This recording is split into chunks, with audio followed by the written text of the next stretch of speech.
Now at 9, the city of Joplin is approving pay raises for some employees. Plus, widespread devastation in Florida after Hurricane Ian's landfall, and now the storm is picking up strength as it moves north. I'm Mallory Rivera in Fort Myers, Florida, and I'll have the latest coming up. The 4 states' most watched news starts now. thank you for joining us tonight. I'm Jordan Albee. Some Joplin city workers are going to receive a 4% cost of living wage increase the upcoming budget year. KOAM's Yana Atala talked with Joplin City Manager about the needed adjustment. The city of Joplin currently has about 100 jobs available across different departments.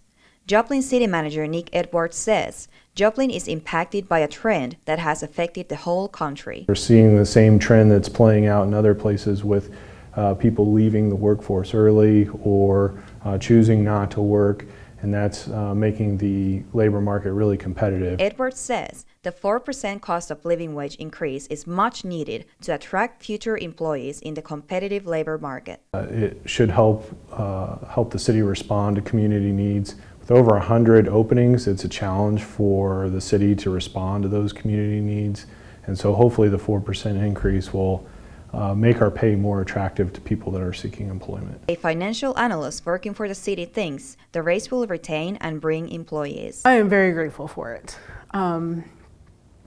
With rising costs everywhere, it's going to be very beneficial to everyone.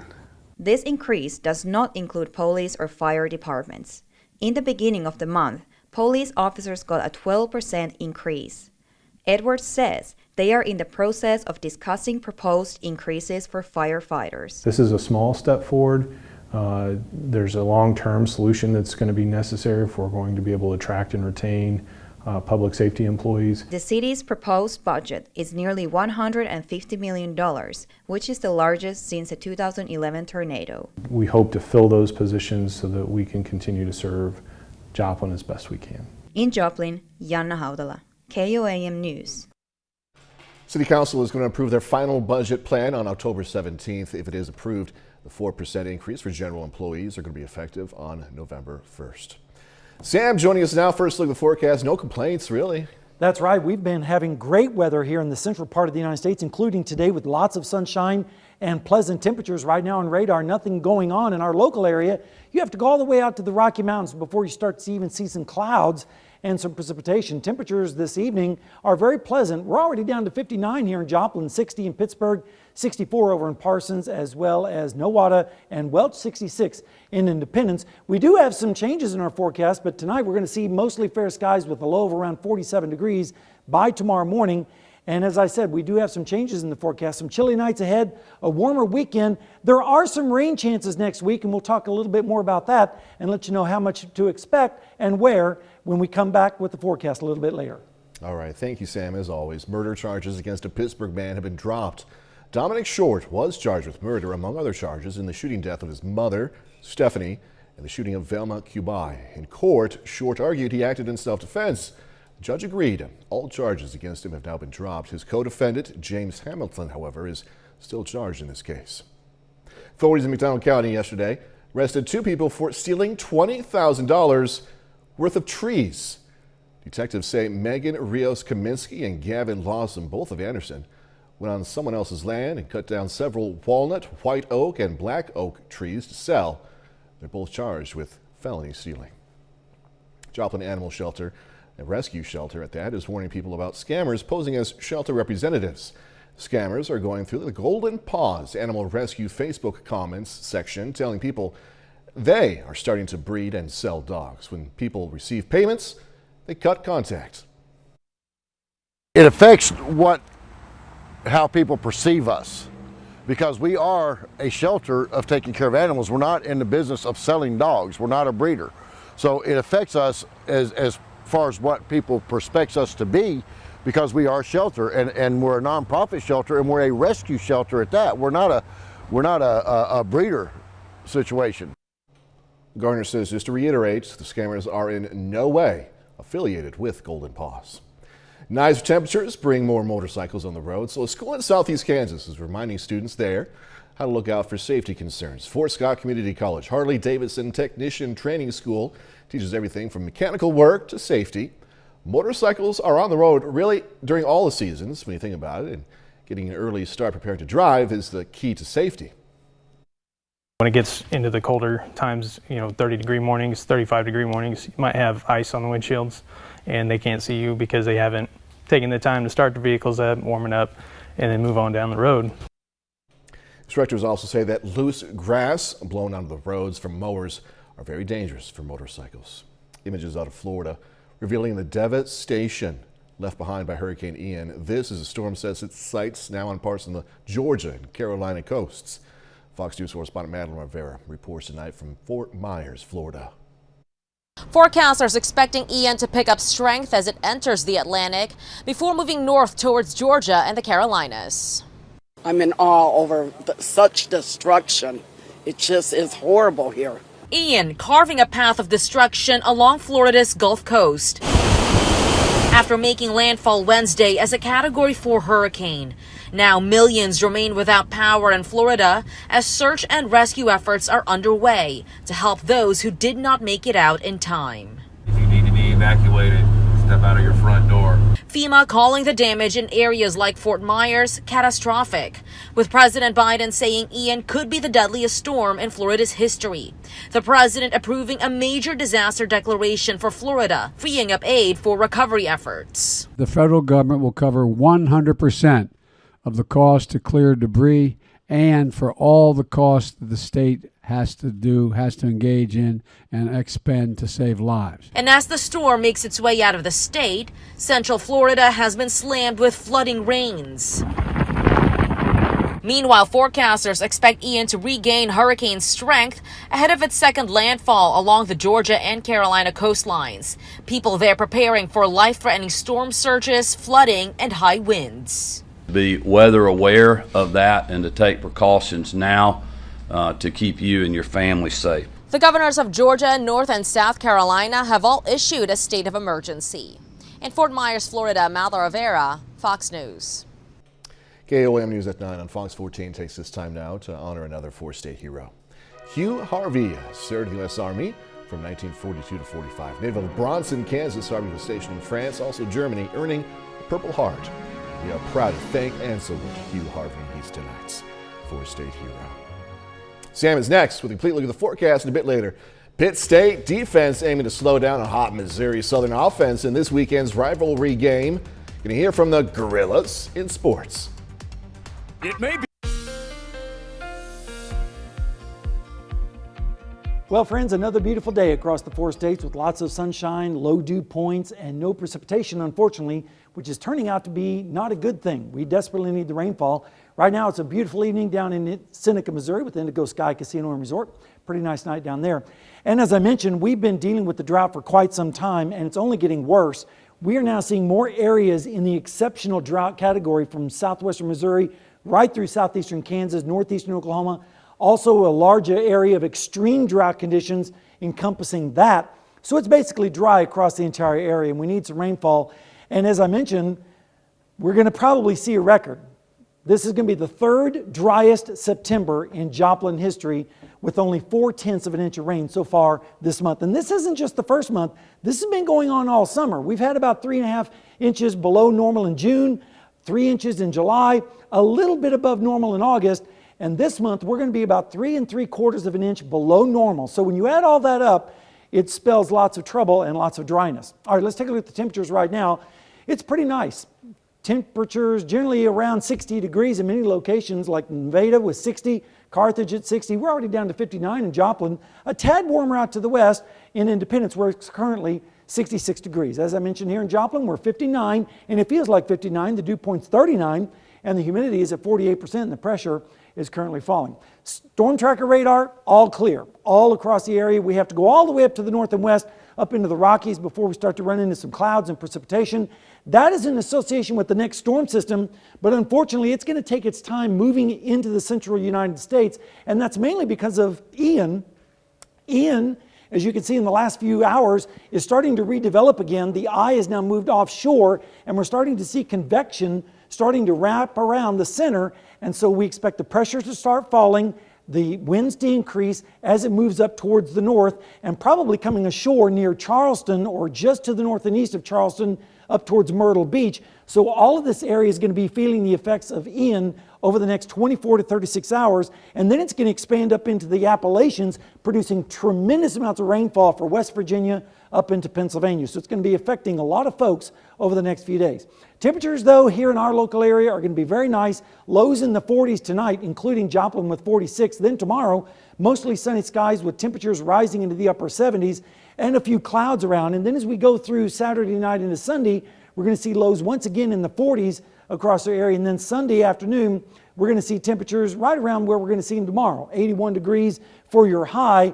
And then Saturday night into Sunday morning, lows again, once again in the 40s to around 50 degrees. And if you're going to the football games tomorrow, looks like it's going to be a nice night. We're going to be holding on to the decent weather for all those games. All right, let's take a look at the 7-day forecast. 80 on Saturday, 82 on Sunday. Now, I know Wednesday looks like lots of rain there, but it's only a 30% chance. And then temperatures getting a little bit cooler as we move into Thursday and Friday, with temperatures only in the 60s for Friday, but no rainfall, Jordan.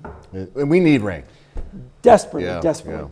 Yeah. Hey, temperatures tomorrow night, good football temperatures. Absolutely. Good football weather, good sweater weather in the mornings, especially with lows in the 40s. Yeah, definitely. Hey, we'll see you in a little bit. Sam, thanks so much, man. Uh-huh. The world's glaciers are melting like never before, and a new report shows ice in Switzerland in particular is shrinking at record rates. Scientists blame the destruction on climate change and say if greenhouse gas emissions keep rising, 90% of glaciers in the Alps could vanish by the end of the century. Researchers estimate Greenland will lose 120 trillion tons of ice over the next 80 years. Coming up, housing hurdles. Home prices are coming down, but owning a home is becoming more and more expensive. I'm Madison Allworth in New York. Coming up, I'll show you just how much more expensive it is to buy a home this year compared to last year. Sephora making a move to compete with other retailers. The cosmetics company is rolling out an unlimited same-day delivery membership. It's called Sephora Same Day Unlimited. Creative, right? Sephora says shoppers can pay $49 a year for delivery on all purchases in as little as 2 hours. Customers can try the program for free for 30 days. So you get a little trial period there. Same-day delivery is also available on a one-off basis starting at $6.95. Peloton making its first brick-and-mortar partnership. It's going to sell its bikes, treadmills, and other products at Dick's Sporting Goods. It's fitness equipment maker's latest push to expand its customer base. Companies haven't set a launch date but are aiming for the holiday shopping season. Peloton had long been an exclusively direct-to-consumer business before it started selling its products on Amazon, as many of us know, back in August. Mortgage rates rising for the 6th consecutive week. Fox Business Network's Madison Allworth has more on what it means specifically for home buyers. Home prices are slightly down, but rising mortgage rates are sending monthly payments soaring. The average monthly payment for homeowners is now over $2,000 a month. That's a 43.7% increase in cost from just 1 year ago. Mortgage rates have hit 6.7% according to Freddie Mac, the first time that they've surpassed 6% since late 2008. It is putting some downward pressure on home prices, but not at the same pace that we are seeing rates go up.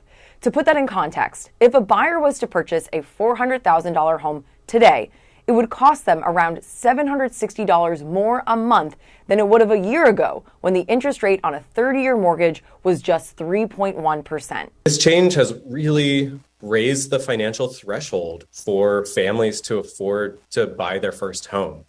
This is moving homeownership a little further out of reach, maybe delaying it a few years for, those families in their 30s, these millennial households who have been trying to save up to buy that first home. These 5 areas have seen the greatest increase in monthly payments, the cost going up around 60% from just a year ago. The good news for home buyers is that even though we are still in a housing deficit, inventory is not moving quite as quickly, and the days of waiving inspections seem to be behind us. In New York, I'm Madison Allworth, Fox Business. And still ahead, starting them out even younger. Are in high schools across the country. But now a new program aims to teach those skills to even younger kids. I'm William Lajeunesse in Los Angeles. Details coming up. Civil rights advocates and lawmakers want to put an end to some cell phone tracking tools for surveillance purposes. Democratic senators want legislation that would limit law enforcement from buying and using some cell phone tracking tools. The tools can access data from years ago, can help establish activity patterns. They don't require search warrants, don't directly identify people. Legislators are concerned that these tracking tools could still lead to a privacy crisis. All right, when we think back on kindergarten, most of us remember recess and nap time. I was all over that, you gotta admit. Now a new tech challenge is bringing 21st century skills to kids as young as 4. Fox News senior national correspondent William Janez says more in this edition of our Fox on Tech series. This is where all of our future brilliant thinkers are starting. This may not be the kindergarten you remember. A new STEM-based learning program puts a heavy focus on technology by teaching younger kids how to build robots. The Ready Set Robotics Challenge takes place at Primrose Schools, which operates more than 400 early education centers across the country. As part of their summer program, hundreds of children from kindergarten through 5th grade participate in a 2-week class, learning skills that are usually taught to much older students. Young children love robotics, they're able to code, and so we designed a developmentally appropriate robotics competition just for early elementary. The first week introduces the basics of building. Kids get to know how robots work on both a mechanical and programming level. Then the competition begins, with students working in teams to help the robot, nicknamed Dash, navigate mazes and special missions. The children absolutely love this robot. It has really easy drag and drop coding, and that's the very beginning of robotics. In addition to building key 21st century skills, the Robotics Challenge also focuses heavily on character development, teaching kids problem solving and collaboration while they have fun in class. Can they use coding? But more importantly, can they use their character development skills, sharing and respect for others, developing friendships. A similar program could be coming to a classroom near you. It's estimated at least 70% of American schools will have robotics classes by 2030. In Los Angeles, William Lajeunesse, Fox News. One popular cookie taking the flavor of another popular cookie. More on Oreo's newest offering next. Oreo's newest cookie variation is called Snickerdoodle. Take a look at that. Popular cookie makers have taken the classic cinnamon flavored cookie, which I love, made it their own, complete with green and red Christmas crystals. Snickerdoodle is going to hit store shelves October 17th. And I was thinking, it's cooled off considerably, but before you know it, as Sam will tell you, it's going to get cold. So, I'm ready to complain about that cold when it starts coming too, Sam. Complain about the heat, you got to complain about the cold too. That's right. 30 more minutes, news, weather, and sports coming away. How a local horse rescue is using donations to help our four-legged friends. Russia looking to further destabilize Eastern Europe by annexing parts of occupied Ukraine on Friday. I'm Trey Yanks in Kyiv. I've got the details coming up. A horse rescue haven in Salt City is asking for donations. KOAM's Amber Jenkins has more. Angel Wings Equine is a donation-based nonprofit that rescues horses, taking them from unsafe and abusive situations and transforming them into healthy and happy horses. But for us with rescues, we try to take them in, do what's best for them, and care for them, and get them on the right track. Each rescue gets a personalized rehabilitation plan to help the horse reach its full potential. The amazing differences in each horse and what they are able to do and what they connect with is just absolutely wonderful. Angel Wings started about 2 years ago from a passion and love for horses. It's always been an absolute passion of mine, especially looking and working with young horses. I've always loved the young horses, hence why we do rescue a lot of young horses. The love of horses is what brought Mervin and Sandra together to create Angel Wings. And here we are, we're married, and we got this place. Wonderful place. The stable functions on volunteerism and donations. It's a diamond in the rough, and it's been challenging, but it's been very rewarding. Reporting in Salt City, Amber Jenkins, KOAM News. You can find information on how to donate or volunteer on our website, KOAMnewsnow.com. Over 30 local employers with open positions showed up for the Cherokee County Job Fair today in Baxter Springs, Kansas. Kansas Works Workforce Center hosted the event in an effort to find local people looking for those jobs. We just hope to connect job seekers to employers. That's our mission, is connecting job seekers to employers, so that way we can benefit our local communities. Moore also says job fairs have provided thousands of jobs to people locally. Freeman Health System today honored its nurses with a gala. Officials say the nursing gala recognizes all the hard work and dedication Freeman nurses provide on a daily basis, but it's also a fundraiser with proceeds benefiting the Freeman Nursing Education Fund, which helps nurses pay for continuing education. We celebrate our nurses because they give so much of themselves every single day to meet the physical, the emotional, all the needs that our patients present with. And they are on the job because they love what they do, and we want to show our love to them and our appreciation for all the dedication and passion they bring with them every single day. This is the 7th year Freeman has hosted the Nursing Gala. Watered Gardens Ministries in Joplin is holding a pre-sale for bowls for their 10th annual Empty Bowls event to provide relief for local hunger. Patrons buy handcrafted pottery bowls, enjoy a good serving of some good soup, then have an empty bowl to take home to remind them that somewhere someone is hungry. Funds from the event go to support organizations that feed people in the area. The only requirement to be able to be eligible to receive funds from the Empty Bowls event is you must be a nonprofit organization and you have to have a food component to your ministry and be a 100% privately funded organization. The bowls were created by local artists. 20 restaurants from the area will donate 5 gallons of soup for the event that's coming up in November. Well, American businesses are still adding workers. The Labor Department reports the number of first-time unemployment benefits claims tumbled to 193,000 last week. Weekly claims haven't fallen below 200,000 since May of this year, and the amount was much lower than the 215,000 applications forecasted by economists, according to Refinitiv. Analysts say this shows companies are doing their best, their very best, to hold on to workers as vacant positions remain high. Russia plans to officially fold conquered territory in Ukraine into the Russian Federation tomorrow, but Ukrainian officials say it's not going to stop them from retaking all that territory. Fox News correspondent Trey Yingst has more now from Kiev.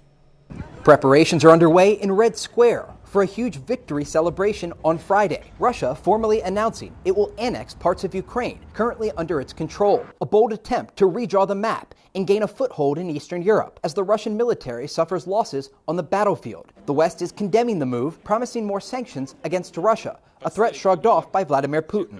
Our opponents are prepared to expose anyone, any country, to turn it into the epicenter of a crisis, to provoke a revolution and unleash a bloodbath. The Russian military stepping up attacks on civilian targets ahead of the announcement, trying to slow down the Ukrainian counteroffensive as it moves into towns and cities set to be annexed. Behind the front lines, areas that had escaped major attacks are now being hit hard with artillery and airstrikes. People suffered heavily. They are left with nothing, without a roof. My soul aches and my heart cries. In addition to the sanctions, the White House also announcing a new military aid package worth $1.1 billion, hoping to send a signal to Moscow that American arms will keep flowing, regardless of the annexation. And on Capitol Hill, lawmakers are now floating the idea of invoking the Defense Production Act to help speed up the process. Tanks should be part of the mix, and I hope somewhere in the coming days we can do something to provide more modern tanks to Ukrainian defense forces. Russian state TV now airing an on-screen clock counting down the hours until Putin signs the annexation papers. In Kyiv, Trey Yingst, Fox News. Bit later, more details of President Biden's plan to end hunger by the end of this decade.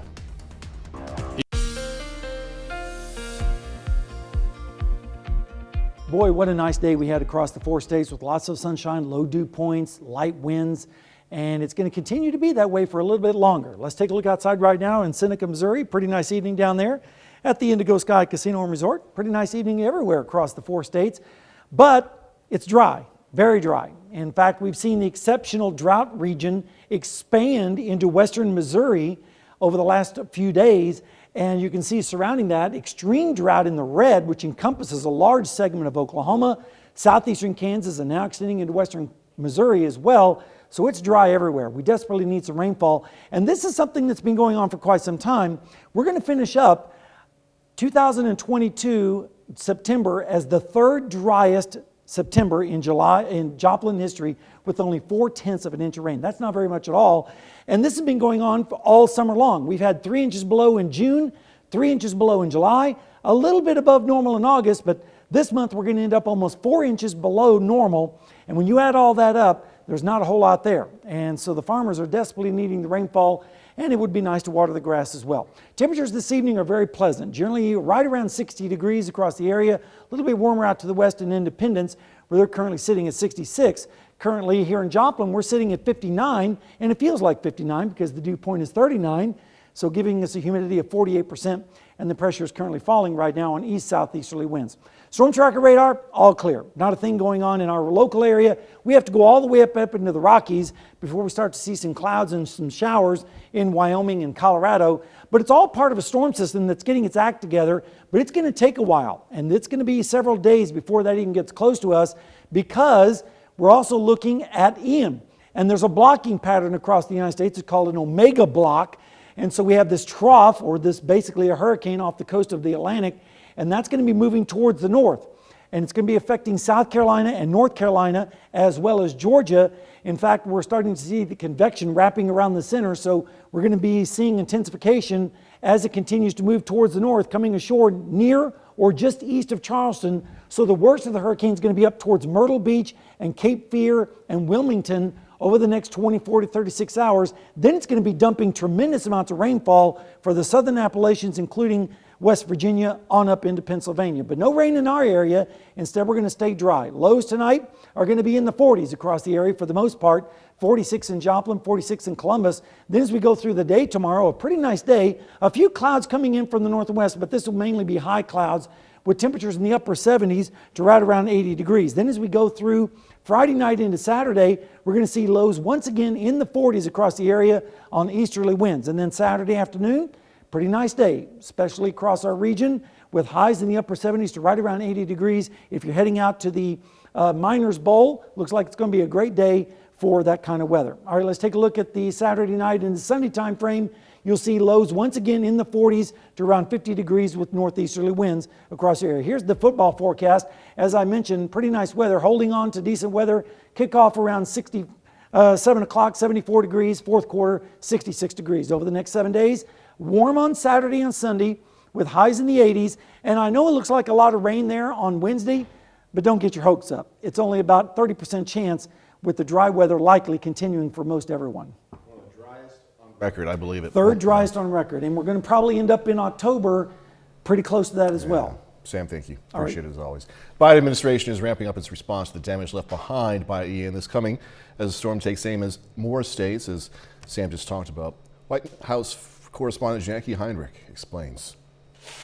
We know many families are hurting. Many are hurting today, and our entire country hurts with them. President Biden promising Florida his administration's full support after Hurricane Ian slammed into the state's west coast on Wednesday as a powerful Category 4 storm. On Thursday, he met with FEMA officials to discuss the extent of the damage. We've dispatched over 1,000 FEMA personnel and prepositioned major federal capacities and capabilities and supplies. That includes millions of liters of water, millions of meals, and hundreds of generators. The president has now declared a major disaster in the hardest hit counties to free up federal aid for recovery efforts. He issued a similar declaration prior to Ian's landfall. The response receiving bipartisan praise so far.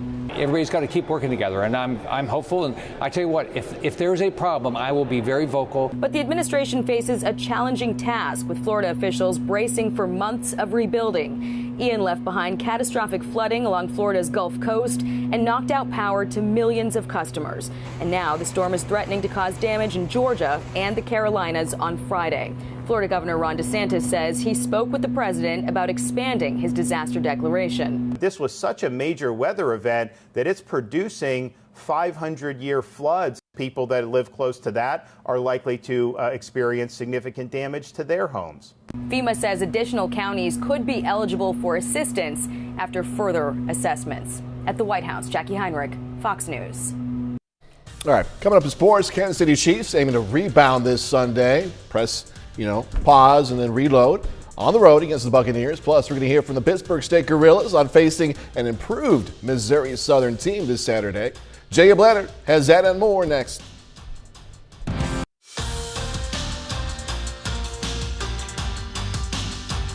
We're just 2 days away from the latest installment of the Miners Bowl rivalry game between Pittsburgh State and Missouri Southern. The Gorillas host the Lions on Saturday afternoon. Pittsburgh State is 4-0 heading into the weekend. Southern is 3-1 and has won 3 straight games. For the Gorillas, their defense has been on a roll pretty much all season long. They're one of just 2 teams in the MIAA, giving up fewer than 300 yards per game. Saturday will be a good test for PSU on that side of the ball against a Southern team that's found their offensive rhythm the last few weeks. The offensive line moves the ball really well, change line of scrimmage really well. They have a good running back in Nathan Glades, and their quarterback's pretty solid. On the outside, they got receivers who can run. They got big physical guys on the outside.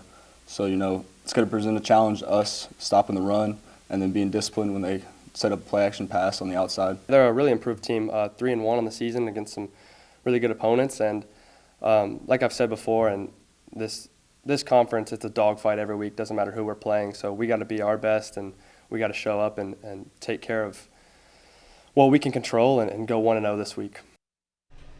After a few days of uncertainty due to Hurricane Ian, the NFL announced today that the Chiefs-Buccaneers game scheduled for Sunday night in Tampa Bay will go on as scheduled.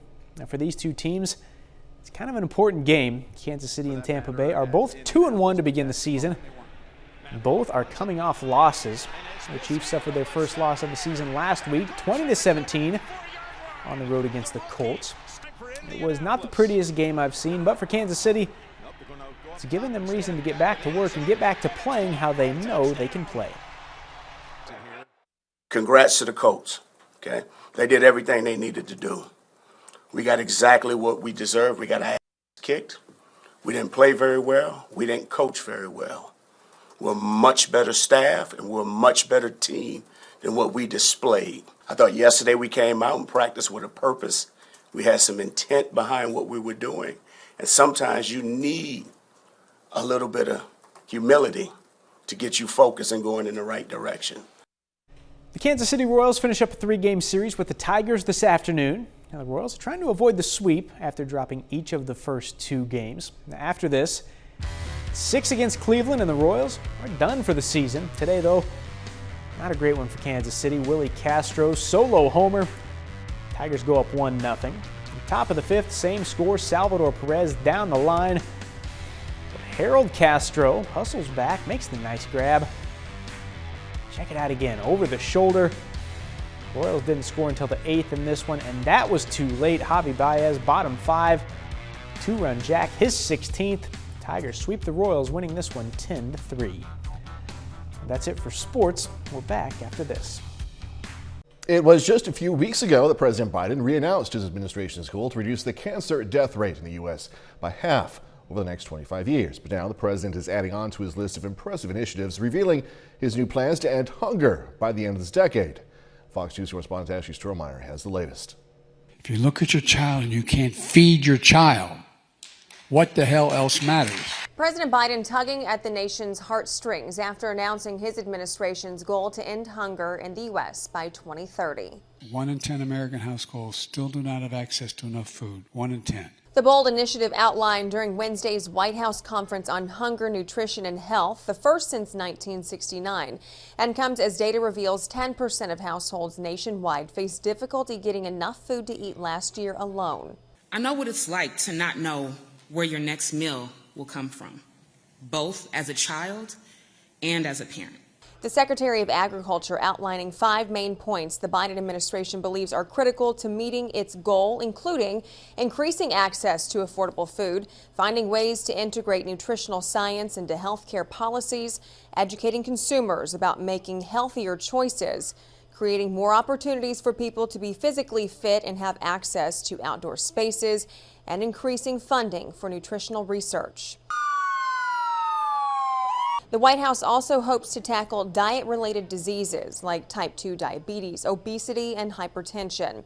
and says its goals are reliant on the private and public sectors coming together, announcing a collective $8 billion in contributions so far from a number of companies and charities. But when it comes to implementing proposals for expanding food stamp coverage, the president said Congress must come together.